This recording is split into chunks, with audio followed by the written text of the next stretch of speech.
السلام علیکم دوستو، آج کی کہانی کا نام ہے ندامت۔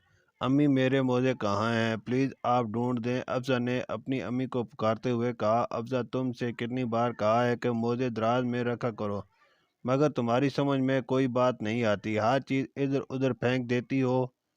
اس کی امی نے کہا، امی اچھا اب نہیں کروں گی، ابھی تو ڈھونڈ دیں، مجھے اسکول کے لیے دیر ہو رہی ہے۔ یہ دیکھو، تم نے صوفے کے نیچے پھینک دیے تھے اور پریشان ہو خود ڈھونڈ نہیں سکتی تھی۔ امی نے افضل کو ایک چپت لگاتے ہوئے کہا، اپنی اس عادت کو ختم کرو۔ کلاس میں تیسرا پیریڈ چل رہا تھا اور مس لیکچر دے رہی تھیں۔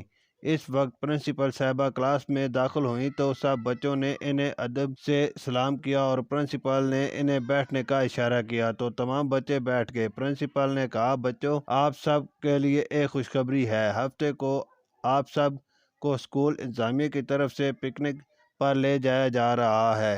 جو بچے جانا چاہتے ہیں وہ اپنا نام اپنی اساتذہ کے پاس لکھوا لیں، اور بچوں آپ سب کو صاف ستھرے ہو کر یونیفارم میں آنا ہے، وہاں پر بڑے بڑے لوگ آئیں گے۔ پرنسپل کے جاتے ہی بچے خوشی سے ایک دوسرے سے پوچھنے لگے، کون کون آئے گا؟ افضل نے اپنی سہیلی فاطمہ سے پوچھا، فاطمہ تم پکنک پر آؤ گی؟ افضل نے کہا، ہاں اقرا، ہم دونوں مل کر خوب مزے کریں گے۔ افضل کو بھی اس کی امی نے اجازت دے دی، اس لیے وہ بہت خوش تھی۔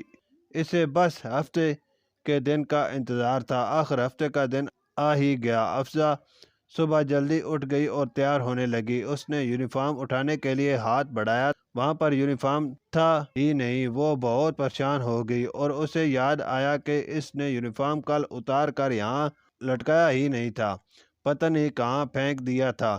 افضل نے اپنی امی کو بتایا، امی میں نے یونیفارم کل پتہ نہیں کہاں رکھا تھا، مجھے یاد بھی نہیں آ رہا، اور اب میں پکنک پر کیسے جاؤں گی؟ میں تم سے ہمیشہ کہتی تھی نا کہ ہر چیز کو اس کی جگہ پر رکھا کرو، لیکن تم نے میری بات ٹھیک طرح سے سنی ہی نہیں، تمہیں کسی بھی چیز کی قدر ہی نہیں ہے، اتنی لاپرواہی نہیں کرتے۔